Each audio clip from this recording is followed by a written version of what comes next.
Yes మనతో పాటుగా మంత్రి సీతక్క ఉన్నారు. సీతక్క, మీకు ముందుగా ప్రపంచ ఆదివాసీ దినోత్సవ శుభాకాంక్షలు. వీళ్ళందరినీ కలుసుకోవడం ఎట్లా అనిపిస్తూ ఉంది మీకు? అంటే మా జీవితమే రోజు అడవి, తర్వాత ఏదైనా మా ప్రభుత్వ బాధ్యతలు ఉన్నప్పుడు సిటీ బేస్డ్ పాలిటిక్స్, ఇది ప్రభుత్వ కార్యక్రమాలకు వస్తుంటాము. పుట్టింది అక్కడే, పెరిగింది అక్కడే. మరి కాన్స్టిట్యున్సీ కూడా దాదాపుగా 60-70% ట్రైబల్ ప్రాంతాలలోనే ఉంటాము. మన భద్రాచలం కానీ, అటు పినపాక కానీ, ఇటు ములుగు కానీ, ఇటు ఇంకా ఇల్లెందు కానీ, ఇట్లంతా అటు పక్కకు పోతే ఛత్తీస్గఢ్ కానీ, ఇవంతా జీవితాలన్నీ కూడా తెలిసినటువంటి జీవితాలే. కాబట్టి ఏళ్ళ తరబడి పోరాటాలు, త్యాగాలు చాలా జరిగినాయి. కానీ అనుకున్న స్థాయిలో అభివృద్ధి అనేది జరగలేదనేది జగమెరిగిన సత్యం. అందుకనే ఏ ప్రభుత్వాలు వచ్చినా కేటాయింపులు బాగా జరుగుతున్నాయి, కానీ ఖర్చులు జరగలేదు.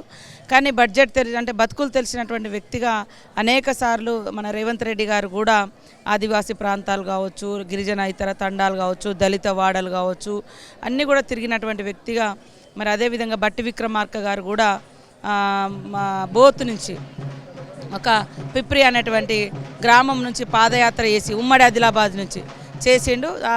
వారికి కూడా ట్రైబల్ ఆదివాసీల కష్టాలు తెలుసు. దానిలో భాగంగానే వాటిని పరిష్కరించడం కోసము మరి ఎంతో కొంత ప్రయత్నం చేయాలని దాదాపుగా 17,000 కోట్ల రూపాయలను కూడా పెట్టడం జరిగింది. ఒక ప్రణాళికాబద్ధంగా ఖర్చు పెట్టి కొంత మన జీవన ప్రమాణాలు మెరుగుపరిచే విధంగా కృషి చేస్తారు. మీరు మహిళా సంక్షేమ శాఖ, స్త్రీ సంక్షేమ శాఖ మంత్రిగా కూడా ఉన్నారు. ముఖ్యంగా ట్రైబల్స్లో రక్తహీనతకు సంబంధించినటువంటి వ్యాధుల విషయం మీకు అందరికీ తెలిసినటువంటి విషయం. ఆ విషయంలో ప్రభుత్వం ఎలా ముందుకు పోదలుచుకుంది? వాస్తవానికి పౌష్టికాహారము అందుబాటులో లేకపోవడము, చాలా వరకు అంగన్వాడీ సెంటర్స్ కూడా అందుబాటులో లేవు. దాంతో పౌష్టికాహారం గవర్నమెంట్ నుంచి వచ్చేది కానీ, లేదా వాళ్ళు స్వయంగా తినేటువంటి శక్తి కూడా కొనుక్కొని, అంటే పండించుకొని తినేటువంటి అవకాశాలు కూడా తక్కువ ఉంటాయి. కాబట్టి రక్తహీనతతో పాటు మరొక డేంజరస్ జబ్బు సెకెలియా అనేటువంటిది కూడా ఎక్కువ ట్రైబల్ ప్రాంతాల్లో, ఏజెన్సీ ప్రాంతాలలోనే వస్తుందనేది సెంట్రల్ గవర్నమెంట్ కూడా ఐడెంటిఫై చేయడం జరిగింది.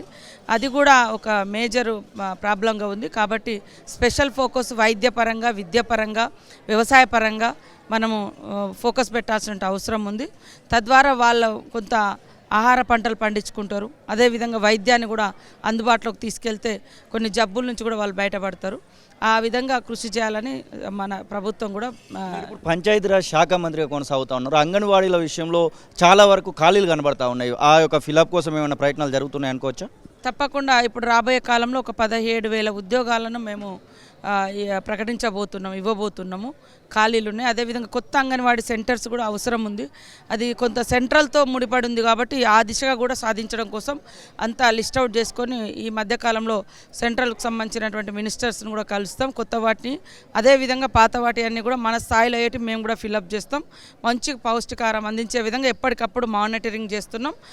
తొందరలోనే జిల్లాల వారీగా పర్యటనలు చేసి ఎట్లా నడుస్తున్నాయి ఈ అంగన్వాడీ సెంటర్స్, వాటి యొక్క బలాలు అంటే బలహీనతలు ఎట్లున్నాయి అనేది కూడా మేము ఐడెంటిఫై చేసి మంచిగా నిర్వహించుకోవడం కోసం, అదేవిధంగా ఖాళీలను భర్తీ చేయడం కోసం ప్రతి గూడెంలో కానీ, తండాలలో కానీ, దళిత వాడలు కానీ, ఎక్కడైనా కానీ అంగన్వాడీస్ అంటే ఇంకా అంతటా ఉంటాయి కాబట్టి అవన్నీ కూడా ఫిలప్ చేయడం కోసం. రేషన్ కార్డుల కోసం ఒక సబ్ కమిటీని ఏర్పాటు చేయడం జరిగింది. ఉత్తమ్ కుమార్ రెడ్డి దానికి చైర్మన్గా వ్యవహరిస్తూ ఉన్నారు. పొంగులేటి శ్రీనివాస్ రెడ్డి, దామోదర్ రాయ నరసింహ కూడా దానిలో ఉన్నటువంటి సందర్భం. రేషన్ కార్డులు ఇస్తున్నటువంటి సందర్భం అయితే కనబడతా ఉంది. ఇప్పటికే రైతు రుణమాఫీ విషయంలో 2 అడుగులు అయితే ముందుకు పడ్డాయి, ఇంకొక అడుగు దూరంలో కనబడతా ఉంది. ఈ యొక్క పరిస్థితులన్నింటినీ ఎట్లా చూస్తారు? రేషన్ కార్డుల విషయంలో మాట్లాడాలనుకుంటున్నారు. రేషన్ కార్డులు గత 10 సంవత్సరాలుగా ఇచ్చినాం అని అన్నారు, కానీ ఎవరికైతే వచ్చినట్టు కనపడలేదు. చాలామందికి రేషన్ కార్డు రాలేదు. గతంలో వైఎస్ఆర్ గారు ఉన్నప్పుడే అందరికీ రేషన్ కార్డులు వచ్చినాయి. ఇప్పుడు మళ్ళీ రేషన్ కార్డుల యొక్క ప్రోగ్రాం కూడా మరి సీఎం రేవంత్ రెడ్డి గారు ప్రతిష్టాత్మకంగా తీసుకున్నారు. పేదవాళ్లకు రేషన్ కార్డు అనేది చాలా అవసరము. అదేవిధంగా హెల్త్ కార్డు వేరే, రేషన్ కార్డు వేరే. కొంతమంది హెల్త్ కార్డు కోసం కూడా రేషన్ కార్డు తీసుకుంటున్నారు. అది కరెక్ట్గా దాని మూలంగా కూడా అసలు ఎవరైతే ఈ బిలో పావర్టీ పేదవాళ్ళు ఉన్నారో అసలు వాళ్ళకు బియ్యమే అందనటువంటి పరిస్థితి కూడా మనం చూస్తూ ఉన్నాం. ఎందుకంటే కనీసం కడుపు నింపుకోలేని పరిస్థితి. కాబట్టి ఖచ్చితంగా రేషన్ కార్డు వేరు, హెల్త్ కార్డు వేరు. అందరికీ ఎవరైతే జెన్యూన్గా ఉన్నారో పేదవాళ్ళు, వాళ్ళకు రేషన్ తీసుకునేటువంటి అర్హత ఉన్న వాళ్ళందరికీ కూడా రేషన్ కార్డ్స్ అందించడం జరుగుతుంది. ఉమ్మడి ఆదిలాబాద్ జిల్లాకు ఇన్ఛార్జ్ మంత్రిగా కొనసాగుతూ ఉన్నారు. చాలా వరకు ఇక్కడికి వచ్చినటువంటి వాళ్ళలో వారే ఎక్కువ కనబడతా ఉన్నారు. వారి కోసము ఎలాంటి ప్రణాళికలు రచించబోతా ఉన్నారు?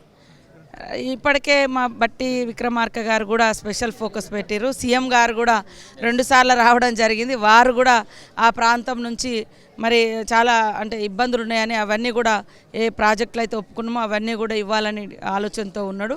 తప్పకుండా ఒక ప్రణాళికలను ఈ మధ్యకాలంలో మేము జిల్లా కలెక్టర్లతో మీటింగ్ పెట్టుకొని బడ్జెట్ వచ్చింది కాబట్టి ఆ బడ్జెట్లో ఏ రకంగా ఎక్కడెక్కడ ఏమేమి చేయాలి అనేది రూపొందించుకొని, ఎందుకంటే ఇప్పుడు వర్షాకాలం నడుస్తుంది కాబట్టి ఏ పనులు కూడా ముందుకు సాగే పరిస్థితి లేదు.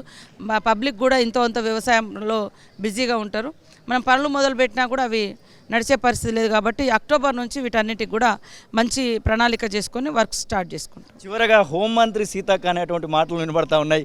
దాని విషయంలో కామెంట్ చేయాలనుకుంటే నా దాకా రాలేదు, వచ్చినాక మాట్లాడదాం. ఇది సీతక్క చెప్తున్న మాటలు. ఖచ్చితంగా తెలంగాణ రాష్ట్రం సంబంధించినటువంటి విషయంలో అభివృద్ధి కోసం మా యొక్క పార్టీ కొనసాగుతుంది అనేటువంటి మాటనైతే వారు చెప్తున్న పరిస్థితి. కెమెరా పర్సన్ సతీష్తో శ్రీనివాస్, తొలి వెలుగు, హైదరాబాద్. అసలైన తొలి వెలుగు. ఫాలో వాట్సాప్ @తొలి వెలుగు official.